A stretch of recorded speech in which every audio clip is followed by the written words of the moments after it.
Hi, this is Joe Ziemba, the host of When Football Was Football here on the Sports History Network. Aside from my podcasting duties, I'm also a sports collector. And as such, I'm very pleased to share the exciting news that the Sports History Network has partnered with Rochester Sports Autographs, the largest JSA authenticated autograph distributor in the United States, where you can get deals on over 30,000 autograph sports collectibles. So as a collector, I was very pleased when I visited the site of Rochester Sports Autographs. The massive inventory is easy to search, carefully documented, and visually appealing. The options seem limitless, whether you're looking for an autographed baseball, signed football helmets, or basketball jerseys, among thousands of others. I found everything from a Babe Ruth autograph, a signed football by Dick Butkus, and an autographed Larry Bird basketball jersey. And as a collector, you'll be delighted with the very competitive pricing on JSA authenticated products. Made possible since RSA deals directly with athletes, so there's no extra markup, and the savings are passed on directly to the customer. Perhaps you're looking for an early gift for Mother's Day or Father's Day. Heck, who needs a holiday as an excuse to give a piece of sports history to your loved ones? Or how about yourself? Today seems like a great day to add to your own sports collection, right? RSA even has film, music, and other entertainment autographs on the site, so there's something for everyone.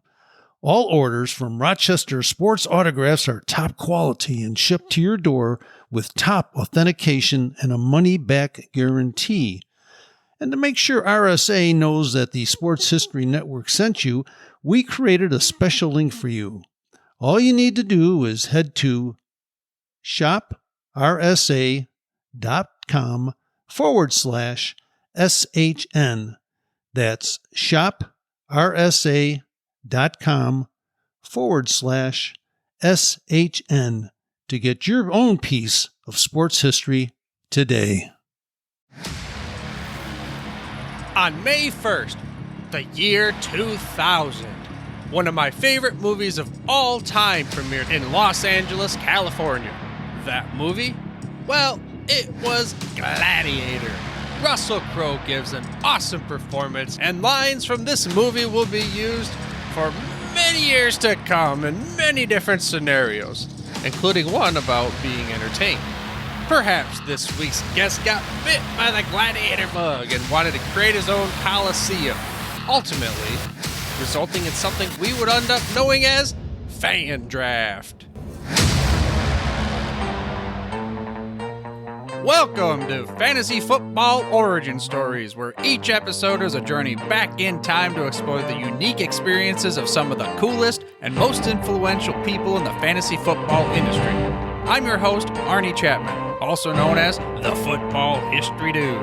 Now, I love fantasy football, and I want you to come along with me to explore the yesteryear of the armchair gridiron. So hop on board my DeLorean, and let's get this baby up to 88 miles per hour. This time as we step off the DeLorean, the date is year 80. Yes, 80. Only 2 digits. That's because we are in Rome, and we're here to witness Titus officially dedicating the Flavian Amphitheater, more commonly known as the Colosseum.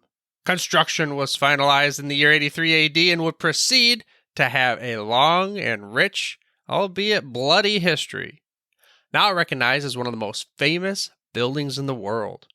Again, going back to our buddy Russell Crowe, this building was important in the movie Gladiator, and I'm sure this week's guest must have been just mesmerized with the spectacle of the sport, and it sparked something in him that upcoming fantasy football draft season. More on that in this week's episode. But the movie does take me back a little bit. It's a nostalgia moment, just like this whole Fantasy Football Origin Stories podcast is supposed to be, taking us back. Why do we become who we were? Why are we here? You know, all that kind of stuff. Well, one of my favorite parts of the movie is when Maximus walks out of the tunnel. Now, this is before the Coliseum. This is when he's at the, we'll call it the minor leagues. He's in the XFL, whatever you want to call it. I don't know. Again, he's at the tunnel, sitting there, walking through, I guess what would be almost like walking through a crowd of fans, but it's other gladiators. And I'm guessing it's because they're saying, well, thank you, Spaniard, for heading out there and taking all these guys on so we don't have to. He walks out of the tunnel, gives a little bow, kind of like an honorable bow, I guess you will, to these other gladiators. I mean, like 5 or 6 beefed up dudes. Proceeds to take each one of them on, single-handedly throws them aside like Marshawn Lynch in that famous Beastquake run, then takes his sword. Well, I mean, after he chops this dude's head off, takes that sword, whips it up over at his captor, and yells to the crowd, "Are you not entertained? Are you not entertained? Is this not why you are here?" And then the crowd just starts yelling, "Spaniard! Spaniard! Spaniard!" Scene. Again, one of my favorite 2 minutes of movie history. But speaking of that year, this is where the fantasy football history lesson for the day comes in. In 2000, I want you to crack back your brain skull and let's think about this a little bit. Who do you think was the top scoring fantasy football quarterback from the year 2000? Go ahead. Pause it if you need to. Don't cheat. Don't cheat and look at it though. Just maybe pull up a list of the 32?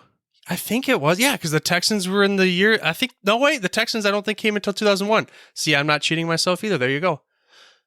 Look it back and see all of the top starting quarterbacks and see if you could guess which one you think was the top one. You stumped? Well, it was Jeff Garcia, narrowly beating out Dante Culpepper. Again, this is sourced from Pro Football Reference, and it was based on the PPR setting. Not that it matters too much in quarterback world, but Rich Gannon was the third quarterback. Then Peyton Manning was at number 4 for the year. A player we talk about quite a bit on this podcast because he was, heck, I mean, one of my favorite players. My cat was named after, well, I shouldn't say was. Sorry, Peyton, she's still here. Peyton Manning Chapman, for goodness sakes, If I call him my favorite fantasy football player of all time, but it seems like when people ask me, yeah, that's the one that pops in my head all the time because I just huge Peyton Manning truther. He might be my second favorite non-Detroit Lions player of at least the time when I grew up and watching football. Normally, the first person that comes to mind when you say, who's your non-favorite football player or non-Lions favorite football player of all time, I would say Ray Lewis. And then on the offensive side, I guess I'm saying Peyton Manning. That begs me a question to you, listener of this show. What's your favorite football player of all time? Or do you have a favorite football story maybe to share? If you want to share it with us, head over to fantasyfootballoriginstories.com. Again, that's fantasyfootballoriginstories.com. Maybe we'll even play it on the show for you. Now that you did that, let's talk about this week's guest real quick. Randy is the founder and operator over at Fandraft. It's a software as a service, if you will. A drafting platform dedicated to helping you create the greatest fantasy football draft of all time. And we'll get into how it all works in this interview, but seriously, I've used this thing in the past. Back when I used to actually have live fantasy drafts, man, I got to get back in them. They're so awesome. If you haven't ever been a part of a live fantasy football draft, what I mean by live is like actually in person, I should say, not live necessarily, but an in-person, flesh and blood. You're actually there talking smack to the person, maybe throwing a Cheeto at their forehead, something like that. If you haven't done this, I think maybe you should give it a go. And maybe one of the best ways to do that is to head over to fandraft.com because that's where you can get your drafting software. But again, we'll get into that later. Speaking of Randy, let's dive right in and learn about the fantasy football origin story of Fandraft. Naturally. With that being said, so yeah.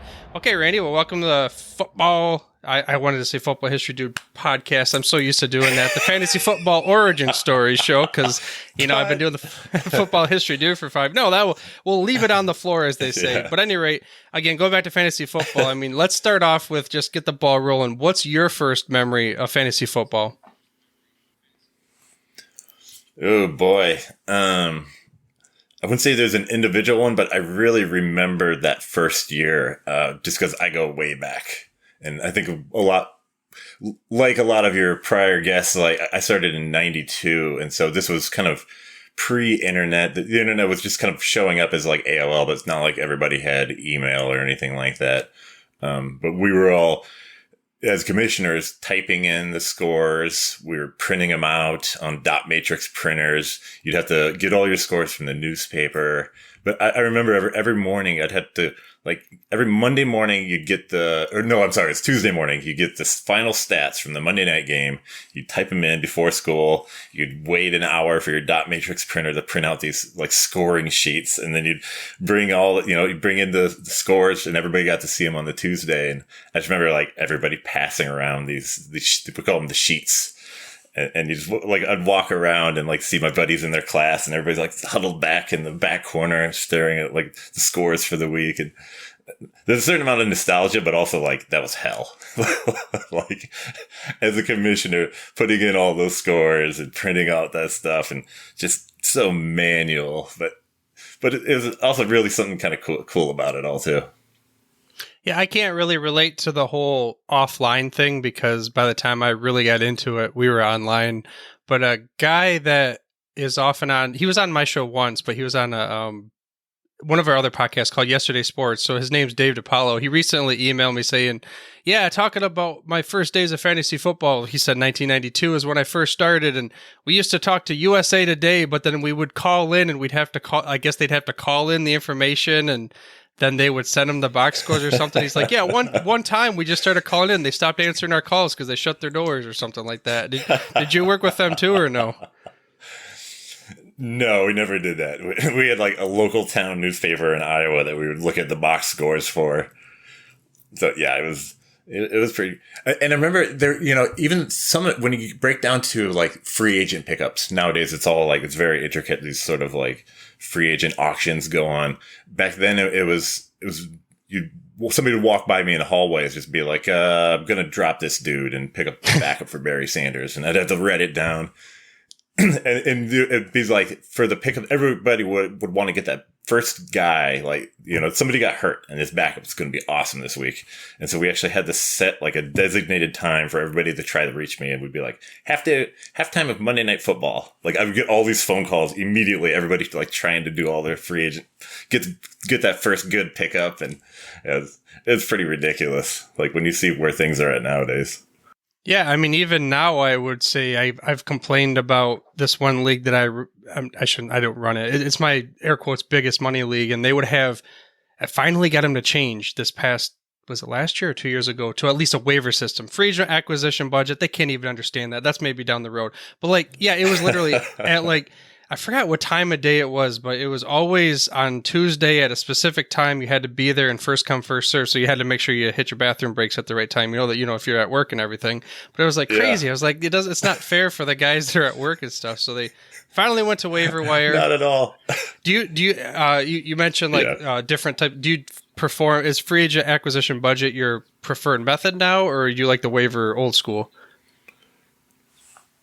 Yeah, yeah, the acquisition budget really works the best. We have like, I'm in two leagues. I have one that's, started up in 92 and still going. And once we changed to that, it's sort of like, why were we doing it so backwards for so long? Because I think we just changed that like 15 years ago still. But it's a pretty easy, it's fair.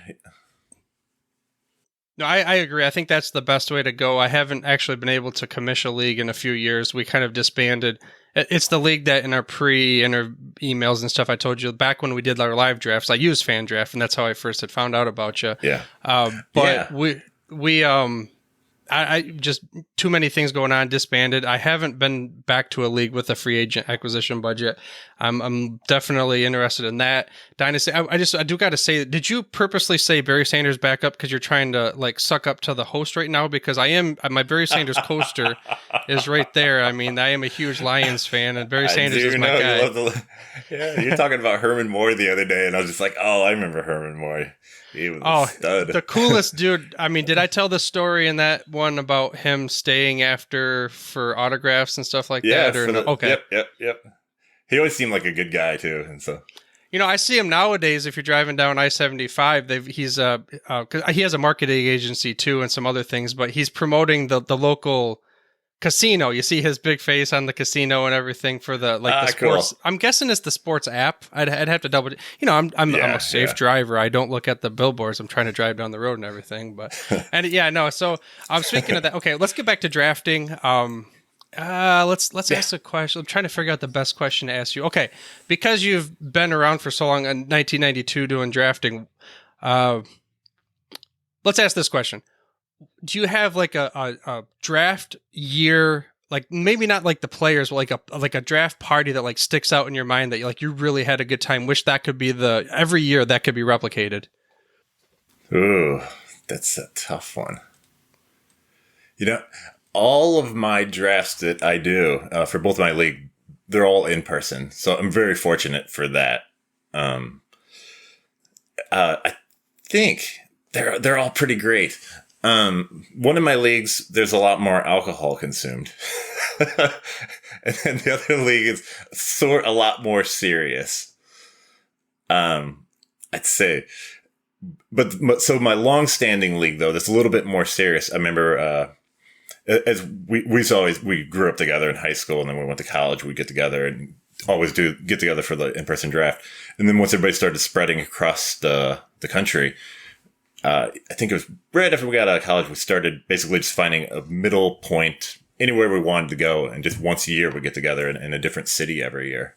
So I think really what's kind of made the draft special is just we find somewhere different every year to explore. It'd be like, this year we're going to go to Las Vegas, and next year we'll go to Los Angeles. And so I really think it was like that first year that we accidentally fell into some really cheap mansion in Los Angeles where what is it? Sylvester Stallone was staying there the weekend before. And for us, we were still just getting out of college. We were like, this is crazy. And so it's just, at the time, it just seemed like nuts that we're holding this draft, a bunch of Iowa boys in some crazy mansion. Yeah, no, I can imagine and we got really drunk. Well, I mean, that's the assumed factor, we'll call it. But yeah, the destination draft, kind of like the destination weddings are, I mean, I should say I kind of did a destination draft when I lived in Dallas. I think the first year when I came back to Michigan, we had it, but it was only destination for me because my parents had actually planned trips up to Michigan from Mississippi specifically for the draft, when we had our live draft. So it was kind of cool.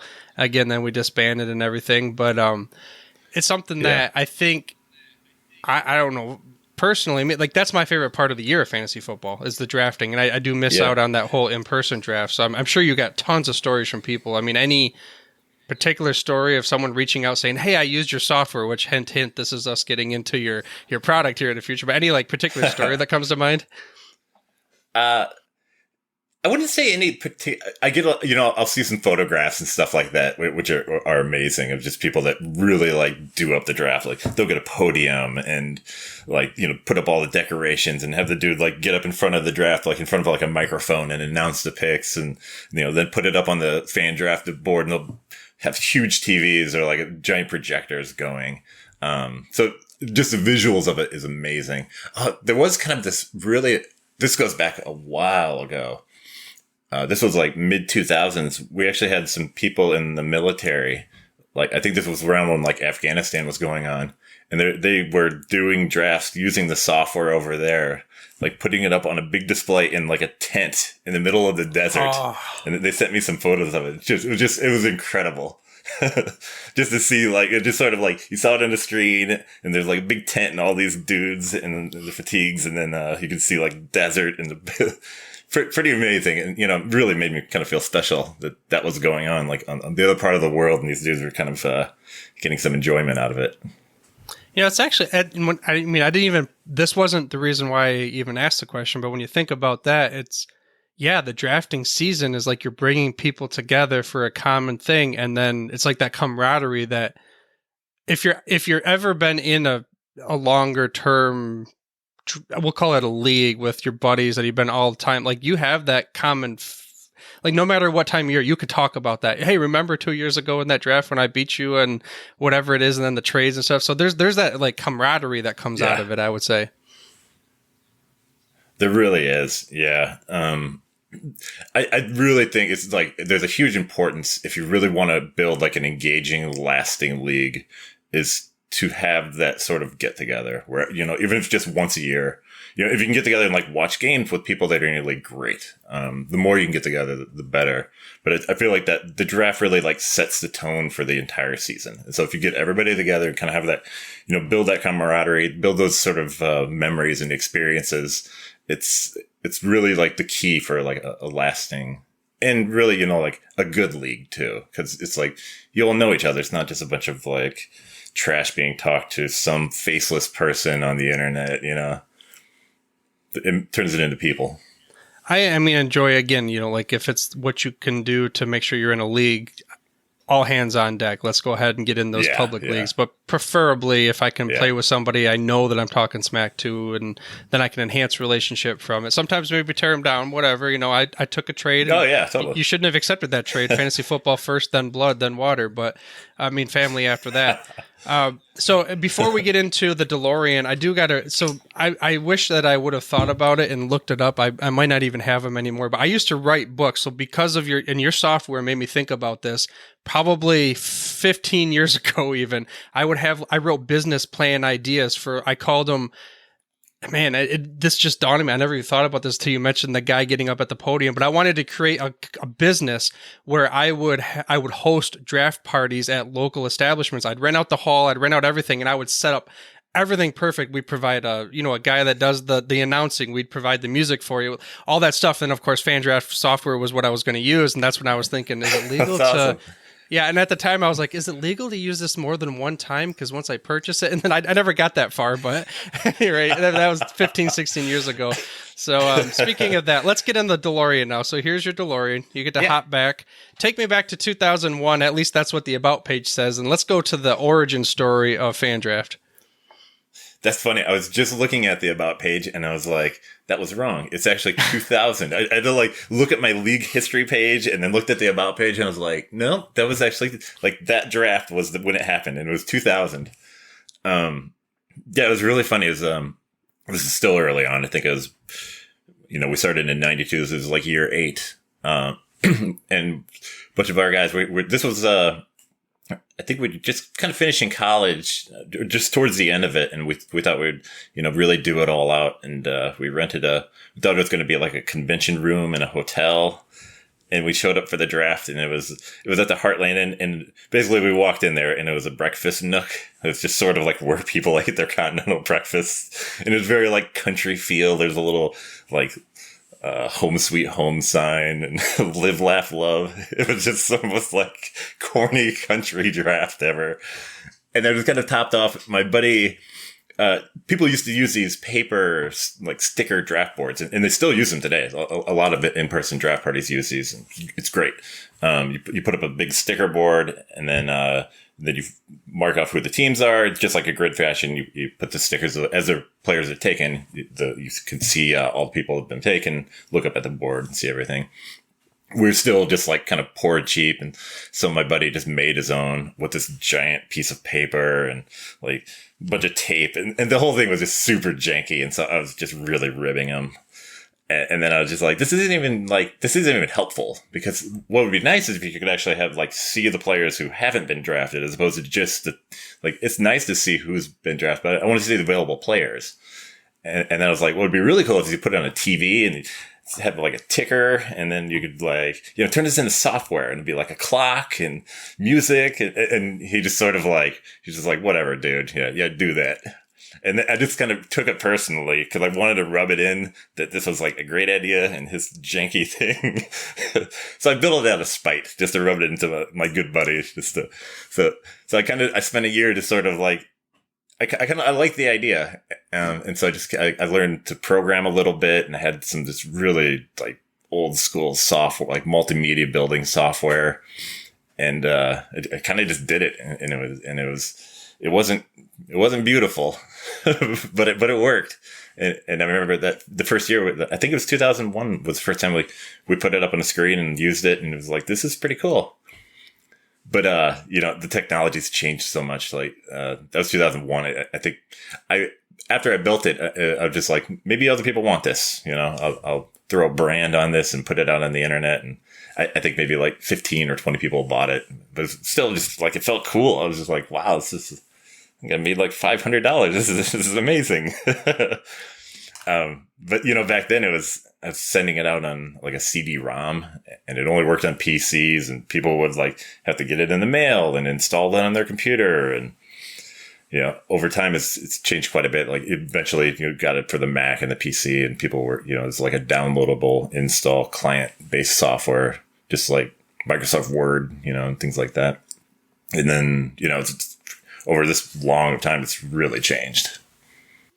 Yeah. I mean, we're gonna get into some of the version changes and everything because like I said, I don't remember which version for sure I first started. The version 6, when I look at that, I totally can remember that the user interface, and then I do remember when it changed to at least V8 when they had the color changes and stuff.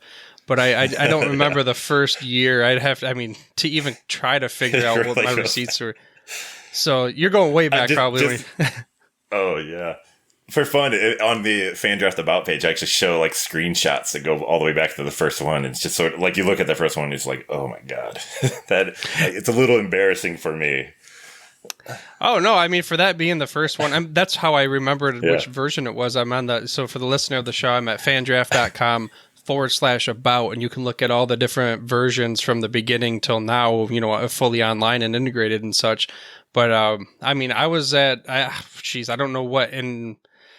I'm trying to think of when you switched over to being integrated with My Fantasy League, because I know I was there before you didn't have My Fantasy, and then I was there after, and I go, right here, V8, yeah, okay, so version 8 is when it says first iteration of My Fantasy, and when that first happened, I was like, holy crap, I already used My Fantasy, like, this is so cool, and then I could upload everything right into it. It's so nice. By now, it's got to be so much more. We'll get into that. There was a question. So behind the scenes, you said the coding and everything, like you used some kind of just old school software. Like what does this look like? Was it a drag and drag, or did you have to like literally code everything by hand?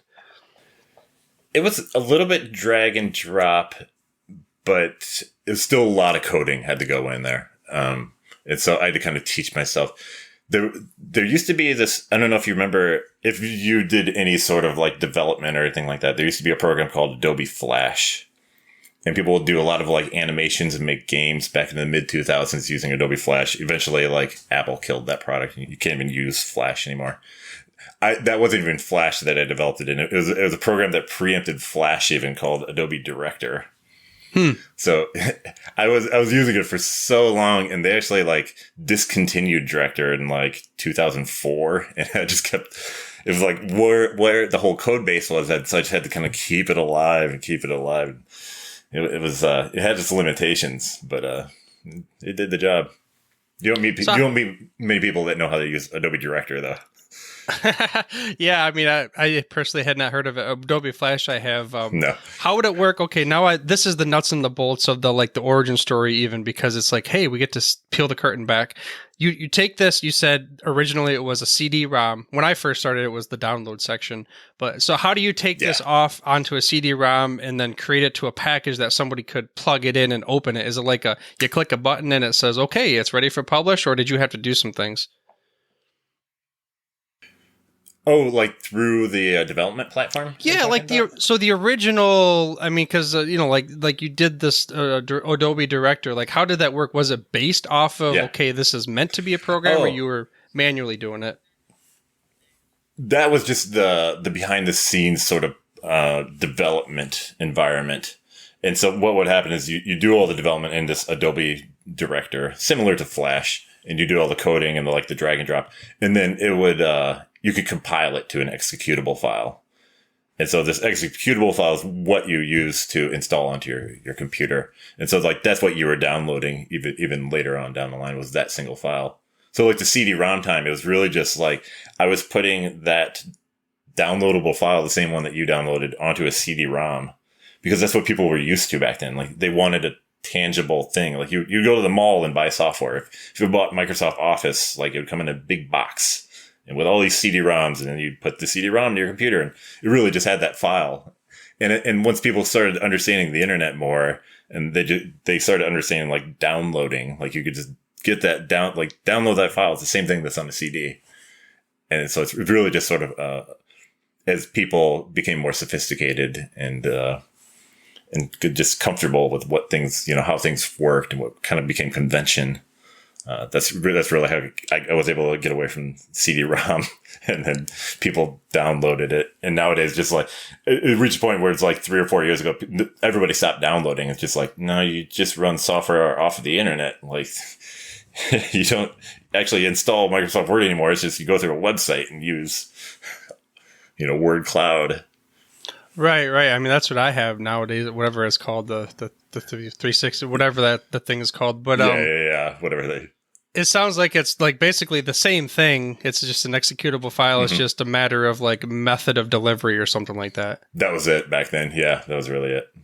Okay. Yeah. I mean, you're talking like, do you have a background in this? Is that why you knew all this coding stuff, or is this not at all? Not at all. No. Yeah. Director was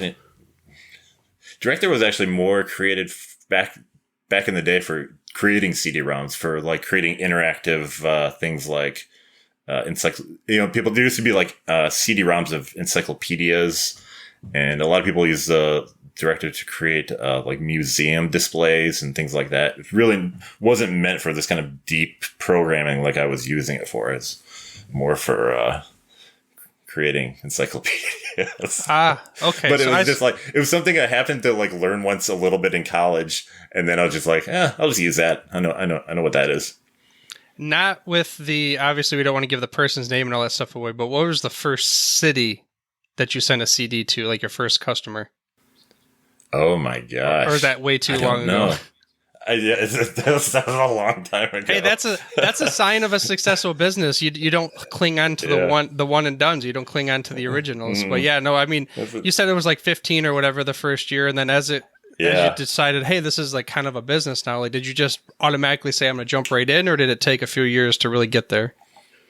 No, it took a long time. I think I kept building out the next year. There was a lot of flaws in that first version, and then I built it out the second year, and the amount of, I think, I can't remember how many users there were that first year, but it was like 30 or something, and then I doubled it that year, and then 2003 it was kind of like it doubled again, and it just kind of kept happening, and then eventually after about like, I think it was like 8 years, I think it was when TVs started becoming a lot cheaper and thinner, and and because Fandraft was really integrated with the idea of like, hook up your computer and put it on a TV and then watch the draft, instead of like putting up a sticker board. We're going to put this on a big TV for everybody and get all the benefits of having it being digital.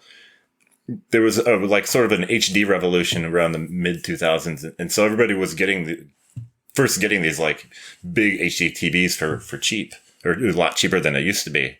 And so it made Fandraft a lot more relevant and realistic. And so it really kind of caught the timing of that boom for the first wave of kind of growth. And it was like around like 2008, I was like, oh, I can actually do this as a full-time job now. Like this is weird.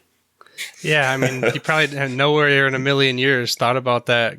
I'm gonna grow up and be a developer. No, I just made this thing for my league just because I thought it was fun. Yeah, it's a cool story. That's you're like the epitome of what I wanted to get about this podcast, the fantasy football origin stories. Nobody grew up at, especially at like, your age, that says, well, I'm going to grow up, I'm going to be part of the fantasy football industry, and I'm going to make money doing this for a living, because it's like it didn't exist back then and everything. So it's kind of neat to hear how things have came to be. I mean, like I said, I'm looking at them again. I'm really trying to rack my brain. It was either, for some reason, I want to say it was version 6, because that one looks so familiar. But then I do remember, no doubt, version 8, because of when you change the colors. You mentioned the TV earlier with like the soldiers in Afghanistan. Was that the biggest screen, or do you know what was the biggest screen you ever saw it being placed on? They were using, I think they were using a projector, maybe. And so that was pretty big. I've seen people use some massive projectors where they set it up in their backyard, have a night draft, and then just this huge sheet spanning like the side of their house. So that gets pretty ridiculously big when you start doing that. Yeah, but that's, I mean, again, it's like a true fantasy draft party. Oh, Like it's neat. It's amazing. the experience. Yeah. Just imagine, being at like I don't know, like a football stadium or something like that. And you get a bunch of people watching the draft. Right. You got a bunch of celebrities. They're doing a podcast. They got the draft in the background, and you got the people watching them because it's a live event and everything. Well, there's another one for you. That's always been my dream. Yeah. Well, we'll have to someday set it up. Yeah, I've seen some like Vegas sports books I've walked into, and some of the screens they have there, I'm just like, this would be sweet. I mean, have you ever been drafting and stuff? Have you gone to any of those fantasy football conventions to promote, like have a booth or anything like that, or no? I haven't made the fantasy football convention. That one I've just been starting to hear about the last couple of years, and it sounds amazing. That's that one that goes on in Canton around around like August 10th. Yeah, I was going to try to get out there this year, but had some scheduling conflicts. It'd be perfect for me. I'm part of the Fantasy Sports Gambling Association or something like that. Gaming Association, that's what they're called now. And so I kind of take part in that a little bit every other year. But yeah, I really would like to get out to that convention in August. It sounds like an amazing event. And I'm still kind of like trying to work some things, maybe get out there this year. But it sounds like if people that are really into fantasy football, it sounds like a super fun time. Yeah, I'm hoping that I can go. I went to one maybe you listened to this episode. I don't know. I talked to the guy a couple different ones about the one in Dallas a while back that Tony Romo put on.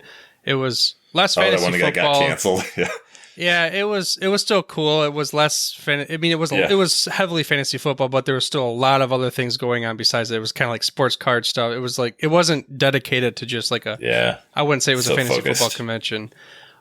With that, okay, I mean, we talked about a little bit of the versions. I mean, maybe kind of give me a synopsis of like how have the versions changed from V1 to I think we're on V20 or something like that now. No, it's a lot of changes. So I'd say the biggest thing was, back in the day was just the big thing was like, this thing is now available for the Mac. Like that was a big deal. But now it's real. I think in those early versions, it was like, do you have a compatible Windows version? The big change that really happened is it was 2020. And that's when it basically just turned the software from being an actual like desktop installable software to an online platform. So the application now just runs completely online. You don't need to install anything. You can just pop in, like you don't have to have it on one specific computer. You can get in there and edit your league from anywhere you want. Just like, for your league management soft platforms and things like, My Fantasy League and ESPN, you can for Fandraft, you can just log in, set up your draft anywhere you want. And what's really nice about it, especially we really pushed making sure I got out in 2020 during the COVID year, is the fact that if you have people drafting remotely, they can just log in. They have the exact same experience as everybody else that's in person, and they can participate, see everything, have total control, make their picks. As soon as they make their pick, it connects on to everybody else. And, you know what? You just made me think about something. I must have had version 10 because I'm looking at it. And that's when you at least introduced where a remote owner could see it. Because there was a time when my dad was the dumbest. Yeah, he was down there and we played. It worked because he was down there watching it update. And then he would send in his pick. And so that was, I don't even know what year that would have been. That was a while ago. I totally forgot about that. Yeah, there was some like online additions to it. I think you're right. I think it was around like version 10. Yeah, I'm looking at it right now. It says, go ahead.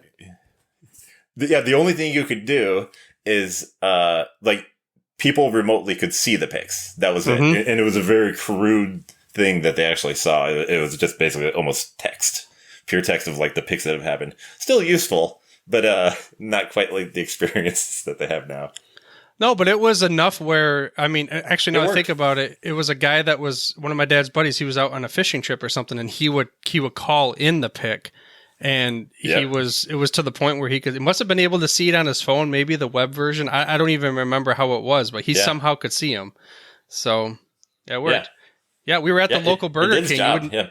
You would never expected, but the local Burger King had a little conference center in the back. I remember eating Cinnabons in the Sunday morning while I was drafting my class. That's amazing. But yeah, so the versions and stuff. I haven't actually been able to play with it since you said, like it's been online integrated where it's like a software. So I might want you to, for the listener of the show and myself, as I'm at some point being able to get back into a commissioner role, maybe go through the process. I'm a new person. You've convinced me. I want to try this out. Like, what do I do to set up my league as a commissioner? Oh, super easy.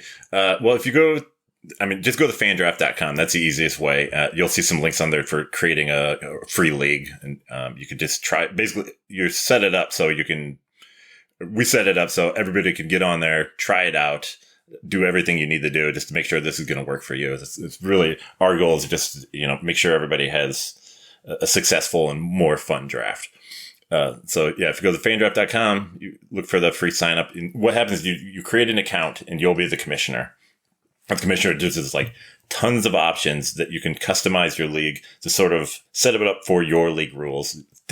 Very basic things like what are your roster sizes, what sort of positions do you use, how long is your draft, and then it starts getting into the real granular details of how you want your draft to be experienced, such as how long is each round.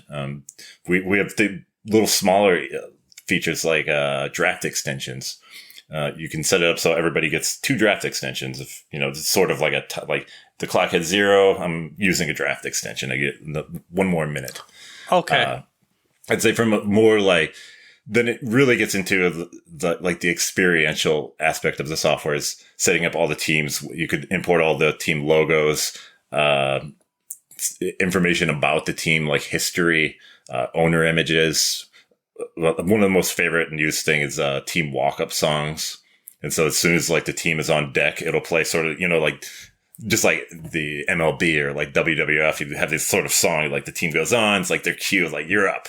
Here's Metallica, Enter Sandman being played. It's pretty sweet. And so you can really just, if you go on there, create an account, you can really kind of experience all of this. And then when it comes down to like really getting ready to go, it's you can invite remote owners. There's always 1 or 2 guys that can't make the draft, so you can send an invite through there. They'll receive it in their email to join the league, and that's remote owners they can join. Everything's completely free for remote owners. So it's really just like you're buying when it comes down to it, it's like you're buying this for the entire league, and everybody can join. It's just that one cost of around like $25 to $30 depending on when you buy it. So really one of the most affordable alternatives to like a paper draft board out there. It's because you can use it up for 5 leagues as opposed to like a sticker board, and everybody can use it. So I got a couple follow-up questions because I'm a listener and I'm thinking, okay, yeah, that sounds like it's for me. I'm ready to make the transition, but I'm an auction guy. Do you have auction availability versus snake draft, or how does that work? We do, yeah. That's why I said massively customizable. It's been really nice because Fandraft's been around for so long. We've received so much feedback from people on like how they use it and the different types of leagues, and within the different types of leagues, this sort of like funky rules that they have. And so it really accommodates to this huge amount of flexibility of customization. So yeah, you can do, if you do normal snake drafts or just, the traditional draft, you could set up the rounds for like snake or non-serpentine. You can do the 3rd round reversal. You can customize each individual round any way you want, like traded picks and keepers. You can do auction style, of course. You can do like a combo. Some leagues will start off as a regular draft and then round 4 switch to auction. Just massively powerful. Yeah. Yeah, no, definitely more than when I played in version 8 and everything. I mean, it worked, but it was, you had to figure something, you had to do some workarounds. No. This is cool because, especially you couldn't really use auction back in the day if people weren't at your draft too, like, an in-person draft. So this, if there's like 2 or 3 guys gone, they can still participate in that like live bidding from a remote location. Just like they're there. It's really an amazing experience. And, from like a visual and audio standpoint, still like you still get the same thing. It's you have the auctioneer kind of counting down when the clock's about going once, going twice. Pretty amazing experience. Yeah. So if I'm live, even if it's a snake, I want to do the traditional draft, and all of my people want to kind of control their own picks. We could have one screen showing the primary, maybe mine or something, and then everybody else could have their own computers at that location and make their picks like pretty much as a remote login type thing? People do it in a lot of different ways. At my drafts, I'm the commissioner of both of these. People will just like, this is a little bit corny, but it's fun. People will like walk up their picks on a piece of paper, and then I'll announce it, and then I'll put it in. So I'll be like the dude running the whole show the entire time. And this happens a lot, and there'll just be, sometimes people will set up a computer just like at an empty seat, and they'll like walk up, enter their pick in, and then walk and sit down. A lot of times because there are built-in voice announcers and things. So you could walk up there, put in the pick, it'll be like, the pick is in. And then the voice announcer will actually like state the pick as though it's the commissioner of the league. Some people do what you're saying, and they'll just like all sit around, and they don't want they want to all put in their own pick at the same time, and people can do whatever they want. Right. Yeah. I've always been, yeah. I was gonna say I really like the I like the showmanship version, but then what we did a lot of times is we might have done the showmanship for the one round, but then we just said, okay, here's a computer, go out there and make your choice. But there was still that surprise: who are they gonna pick? You see it come up on the board and that kind of thing. Yeah. What about before I get into this one, where do you source the rankings for the software? How does that work for the listener, especially because if I'm PPR versus a non-PPR, blah blah blah. That's all driven from, we get that from My Fantasy League. They've always been nice enough to have an open API to provide all of their data to everybody, to developers and, other platforms like us. And so we use their average draft position data to form our rankings because it's real world data. It's a little funky this time of the year, which they'll even admit to, because there haven't been enough drafts to really make accurate representations of average draft position. Because, you imagine, let's say only 2 drafts have taken place, and one guy had some really funky rules where they only drafted 8 kickers or something like that. So that means the ADP data, it takes a while to really become real world actualities. I'd say around late July to early August, it starts getting a lot more like what you'd expect rankings to be. We have it set up now where you can derive those rankings to be either from PPR or standard scoring, because My Fantasy League sort of provides those different customizations too. Yeah, I mean, it makes sense. Plus, this time of year, you've got a lot of drafts that are either best ball or dynasty or stuff like that might not be totally relatable to redrafts. So you mentioned My Fantasy League, and that's one that I knew just from way, way back when. Speaking of My Fantasy League, back when I used to do it, there was like a baby was their sponsor or their little like mascot. I wonder if it's still a baby on that. I have to.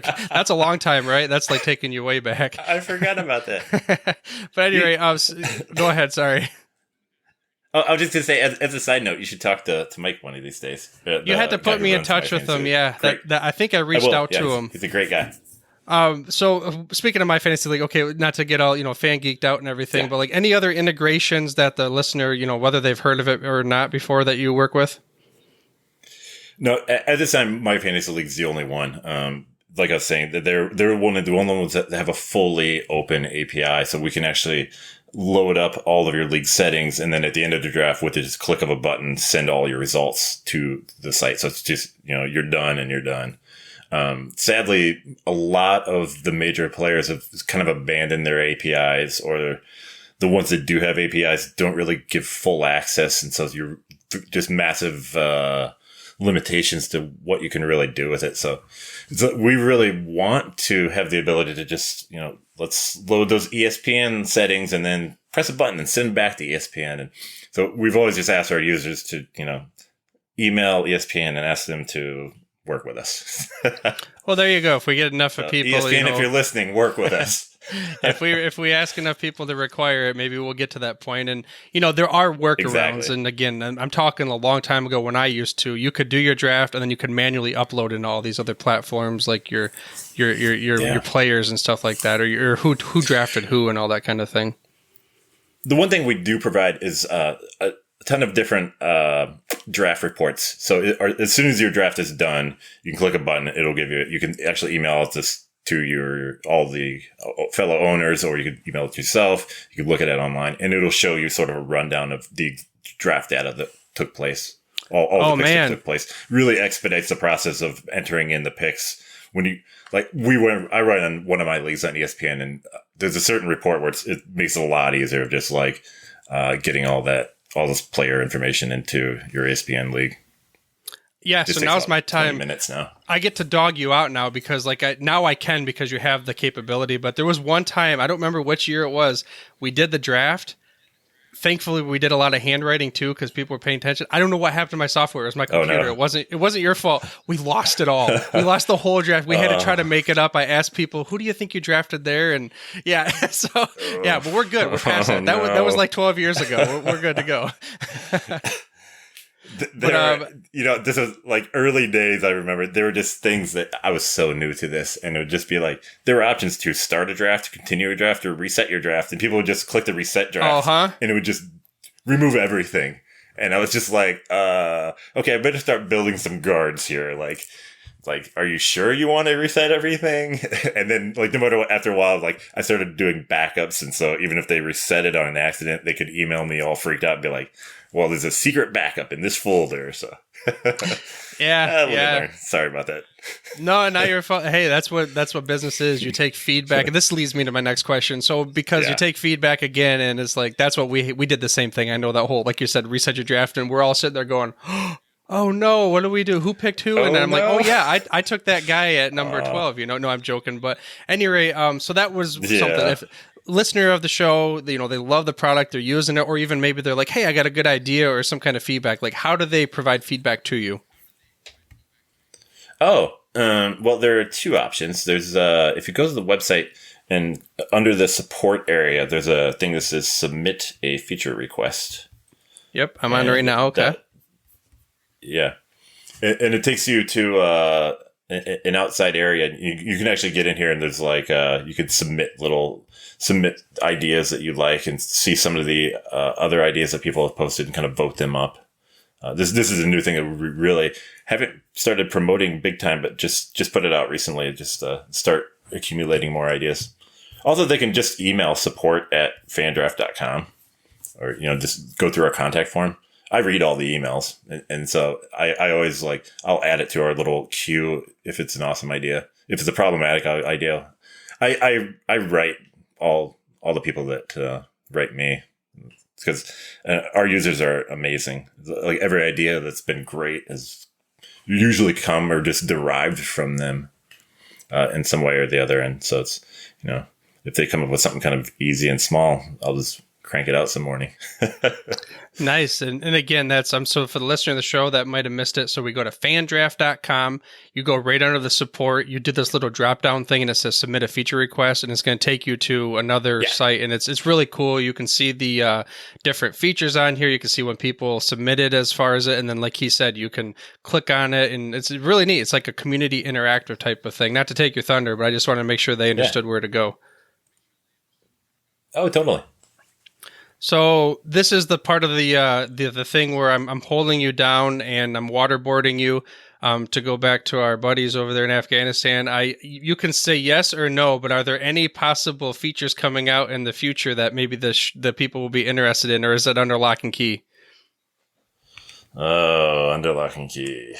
I mean, that makes it sound much more interesting and exciting.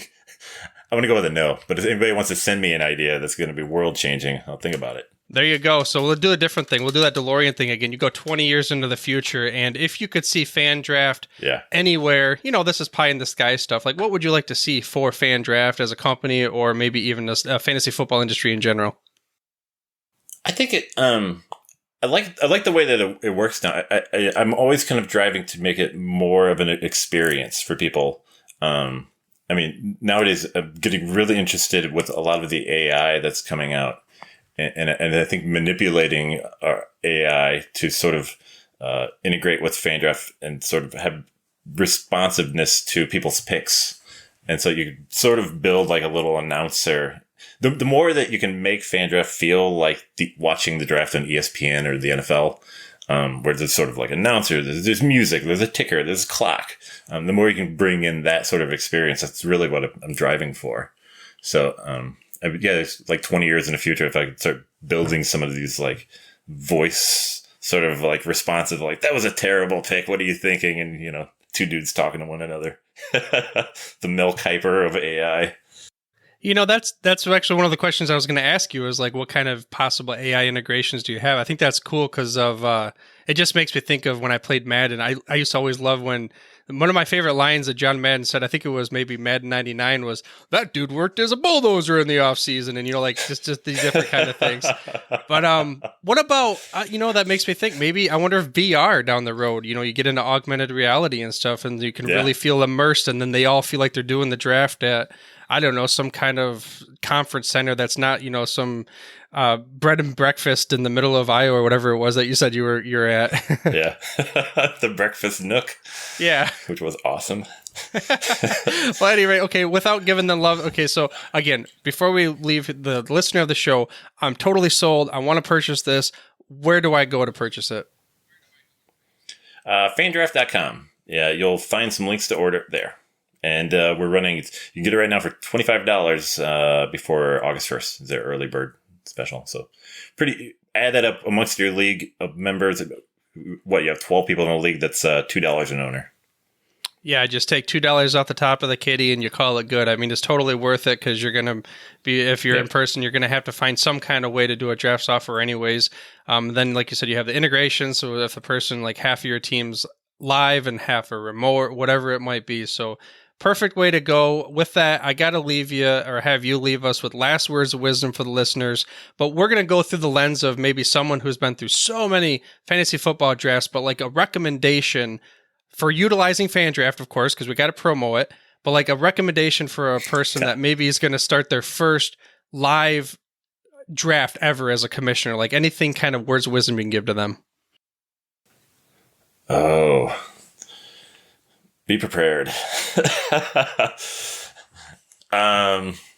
So you're going to run it. You're going to be the commissioner. I'd say just do it up.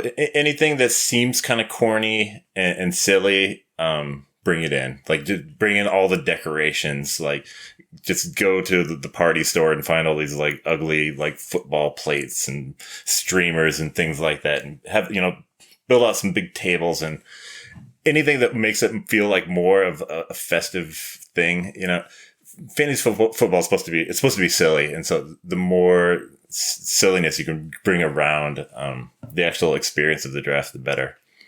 I think one of my leagues, which is just extremely recreational and just somehow just very, very drunk every draft. We do a lot of like rules, which are really fun. And so it's like the clock hits 0, you have to do a shot. Or you draft somebody, it's already been taken, you have to do a shot. Yeah, making up like these sort of like rules that are just like unique to your league and for that day of during the draft. It really makes it special. And so if you can if you're the one starting that draft, you can kind of like incorporate those things, and, you know, also make sure you do it on a day that everybody's going to be around. Your draft doesn't have to be the weekend before the NFL season starts to optimize your preventing taking some guy that got hurt. You know, do a doodle, figure out when everybody's going to be there, because the more people that are there, the better the draft's going to be. Boom. So I think you just left us with your drop the hammer moment. We'll call it, you know, the outro or whatever. I'll end up doing my own little outro afterwards. You listen to the show, so you know how it goes. But thanks again. I appreciate it. It took me down memory lane thinking about Burger King eating Cinnabons or whatever, those little things, you know, the little ones that they would give you in a pouch. I love those. And I still, to this day, I don't know why the Burger King has like a little conference center in the back, you know, at my local place. But we rented it out one year. I rented out the restaurant I used to work at. We had it at my grandma's house, you know, just all over the place, just bringing back memories. I wish I could do that again. I got to I'd love to do a live draft again. That was so fun. It's just a matter Burger King. Yeah. Well, recently I remember I kind of walked in on a meeting there because I was like, what's going on back here in this meeting? And there's people in here. So then I told them that I'm like, hey, I had a fantasy football draft back here once. It's just a bunch of old people. I don't know what they don't like. What does fantasy football mean? That's awesome. There you go. Making memories with your buddies using Fandraft. What a particularly sweet idea.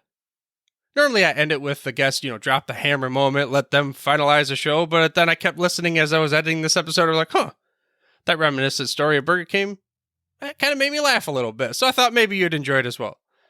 Maybe not. I don't know. I'm kind of easy to please when it comes to comedy, though. So I guess hope you liked it.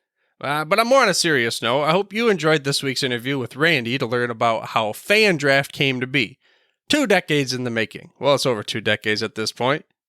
I mean, that's a great service.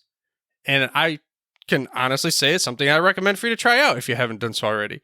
There's even we'll call it a free trial. There's a way for you to go on there and kind of play around with it, set stuff up so you could see what it would really look like when you go ahead and purchase the software. Let's just say, even though it was cool back when I had it, back in, I'm guessing it was 2006, 7, 8, somewhere around there. I really don't know all the years. I used it like 3, 4, 5 years, something like that.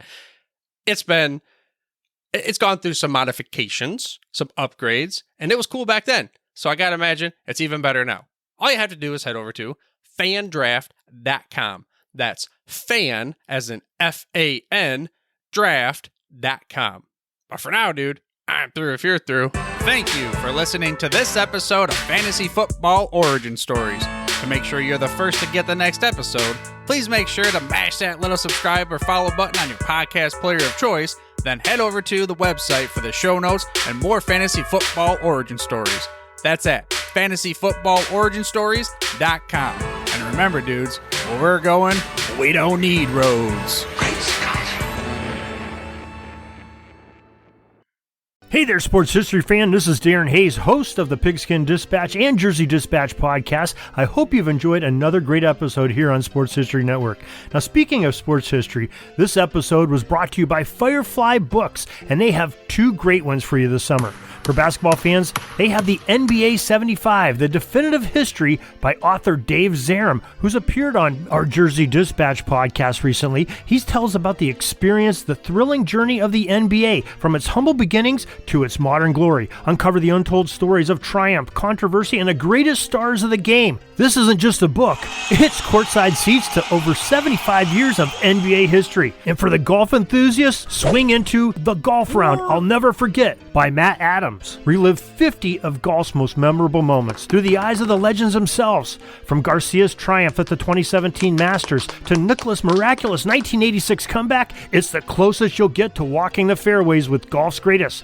Get your summer read on. Grab a copy of NBA 75 or The Golf Round I'll Never Forget, available online or at your favorite bookstore.